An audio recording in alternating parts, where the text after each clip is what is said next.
Hey guys, what's up? Exip here. Last year, I watched this K-drama called Lovely Runner. It's a show about chance encounters, serendipitous moments, and the idea that no matter how much the universe conspires to bring two people apart, fate will always somehow make a way to bring them together in the end. It's a story of second chances, of memories embedded deep within the soul, and a love that transcends time. Again, before we continue on with the video, I'm warning you that there will be spoilers. So if you don't want to be spoiled, stop watching now. So now let's continue. To give a little bit of a background for those who may not have watched it yet, it tells the story of Im Sol, a girl who got into an accident when she was in high school and who has been in a wheelchair ever since. During her most painful moment, she received a call from a radio show which had the K-pop boy band Eclipse as their guest. One of the idols, Ryu Sonjae, gave her some words of encouragement to help her get through her lowest point, and from that moment on, she became his biggest fan. Several years later, as she was going to attend an Eclipse concert, she received a call from a film production company to which she applied for a job. Faced with a difficult decision, she chose to attend the interview, hoping that she would finish it and make it in time for the concert. In the end, she had to turn down the job as the company had no accessibility facilities for people with disabilities, and she wouldn't be able to do her job otherwise. Despite this setback, she still maintained a positive demeanor, knowing that she'll be able to see her bias at their live concert. However, on her way back to the concert venue, she didn't realize that her ticket had fallen off from her pocket, and so as she was about to enter the venue, she couldn't because she had no ticket. Even so, her spirit was not broken and she simply enjoyed the concert from outside the venue. If her unfortunate mishaps were not enough, her phone accidentally fell and broke, which made her unable to contact her friend, and so she was forced to try and stroll back home. Cold and helpless, she just stopped on the bridge crying because of everything that happened to her just on that day. But then, it just so happened that her idol Sonjae was passing by the bridge and saw her. He got out of the car, gave her an umbrella, and even offered her a ride home, which she turned down as her friend finally found her and brought her home. Then, everything takes a dark turn when Sonjae reportedly jumped off from his apartment building, falling onto the swimming pool several floors below. Upon hearing the news, Sol rushes to confirm the truth of the matter. However, things were already too late and Sonjae had passed away. In a moment of disbelief and frustration, she cries out. Heartbroken, she begins to mourn the death of Sonjae. Now, when all seemed to be lost, suddenly, time stood still. The watch she was carrying, which was a precious memento from Sonjae, became a time machine which brought her back 15 years in the past. To her surprise, she wakes up and is back in high school with her legs working again. From here on out, she set on a mission to save Sonjae. The rest of the show follows Sol and Sonjae as their relationship evolved and blossomed throughout this dramatic rom-com full of twists and turns. It's a pretty nice show, and I think for any rom-com enjoyers out there, this will be a great watch. Now, I usually don't like stories with a time travel element, especially when the time travel is being used as a means of changing the present situation by changing their past. And one of the things that I don't like about it is that in certain cases, it erases the past and all the associated memories of it from everyone, except the character with the time travel power. Only the character who was given the ability to go back in time remembers everything that happened in the original timeline as well as in the new timeline. And to me, this seems unfair. This is one of the reasons why I found Kimi no Nawa, or Your Name, very frustrating. To me, that film was amazing in most of its technical aspects. The art, the animation, character design, the music, the editing, the voice acting, and even the direction. But the ending really fell flat for me. It felt very emotionally unsatisfying because the story was building up to a crescendo with Taki and Mitsuha going on this mission to save a town from being wiped out by a meteor. Throughout the film, we followed these two characters as they get entangled in a Freaky Friday situation in which they would switch bodies with each other and live each other's lives before returning back to their own body the next day. So we have this expectation that Taki and Mitsuha at the end of the story would get together somehow. Unfortunately, they lived in different time periods, and Mitsuha technically should not have existed in Taki's timeline because she was one of the residents of the town that was wiped out by the meteor. However, because of their rescue mission, they were able to save the town, and so Mitsuha's life was also saved. But the memories that they made during the time of their Freaky Friday situation have been erased, as if it were just a dream. Going back to Lovely Runner, that story posed a similar problem to its characters. In order for Sol to fully save Sonjae's life, she decided to go back to the time when she first met Sonjae and not meet him at all, thinking that that by not crossing paths with each other, all the misfortunes that happened to Sonjae will also be gone. And this should also effectively remove any memory that Sonjae had of Sol. However, in one scene wherein Sol spoke with her grandmother, who was already suffering from dementia, in a moment of clarity, her grandmother told her that memories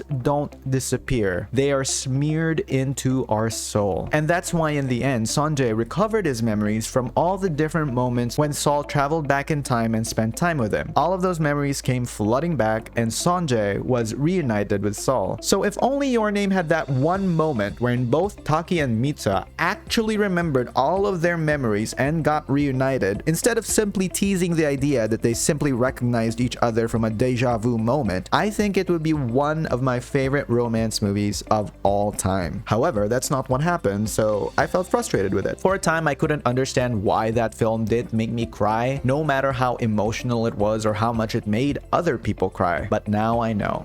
Now, before I end this video, since ADC21 requested it, I'm going to give them a shout out. Thank you for your support. I hope you're having a great day or a nice evening, and I'm sending you all my love and all the good vibes in the world. Thank you guys for watching this video. Click here to subscribe and check out these two videos for more fun content. See you in the next one.